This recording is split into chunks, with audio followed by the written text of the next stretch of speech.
दिल्ली में केंद्रीय मंत्री अनुराग ठाकुर का बड़ा बयान। उन्होंने कहा प्रेस फ्रीडम रिपोर्ट पर केंद्रीय मंत्री अनुराग ठाकुर का बड़ा बयान। प्रेस फ्रीडम रिपोर्ट की कोई गारंटी नहीं, मीडिया और उसके हितों की सुरक्षा मोदी सरकार की गारंटी है। पश्चिम बंगाल में पत्रकारों पर हो रहे जानलेवा हमले, पत्रकारों को सुरक्षा मुहैया करवाए। मुझे आज तक नहीं मालूम कैसे बनती है प्रेस फ्रीडम रिपोर्ट। तो मीडिया और उसके हितों की सुरक्षा मोदी सरकार की गारंटी।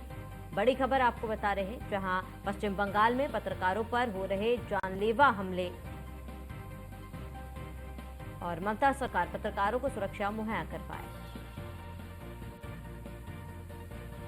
और सुविधाएं और सुरक्षा हमारे सभी पत्रकार मित्रों को दे सके। सर, जहां तक फ्रीडम ऑफ प्रेस और उनके सेफ गार्डिंग की बात है, सुओ मोटो बहुत सारे ऐसे मुकदमे वो लेते भी हैं। एक माननीय सांसद ने यहाँ पे प्रश्न उठाया कि पश्चिम बंगाल में ऐसा क्या घटा। सर, मैं थोड़ा सा बताना चाहता हूँ। 20 जर्नलिस्ट को सर मारा गया डे ऑफ सिविक पोल इन अक्टूबर 2015। 20 पत्रकारों को मारा गया, उनके रिपोर्टर्स के कैमरा सब कुछ छीन लिए गए। ये जो अखबारों में भी रिपोर्ट है सॉल्ट लेक एरिया में। फिर 4 जर्नलिस्ट को मारा गया फरवरी 2022 में दमदम में और मिदनापुर में, ये भी पश्चिम बंगाल की घटना है। सर, 10 जर्नलिस्ट को मारा गया कलकत्ता में और डिफरेंट डिस्ट्रिक्ट्स में, जबकि नॉमिनेशन फाइल करने की बात थी 2023 में। जून 2013 में भी सर 3 फोटो जर्नलिस्ट को मारा गया, हॉस्पिटलाइज किया गया बारकपुर में N24 परगना जिले में। सर, ऐसे मेरे पास लगभग लंबी लिस्ट है और इतने सीनियर पत्रकारों की लिस्ट है।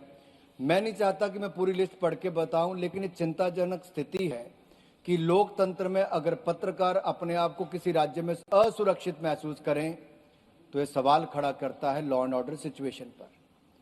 दूसरा सर, माननीय सांसद तो है नहीं जिन्होंने पश्चिम बंगाल से सवाल पूछा, लेकिन उसी राजनीतिक दल के एक और सांसद जो दूसरे सदन से आते हैं, जिस तरह की हरकत उन्होंने 2 दिन पहले की, पिछले कल की, सर मुझे लगता है वो कुकृत्य देश को शर्मसार करने वाला है। पूरे विपक्ष को उसमें माफी मांगनी चाहिए थी।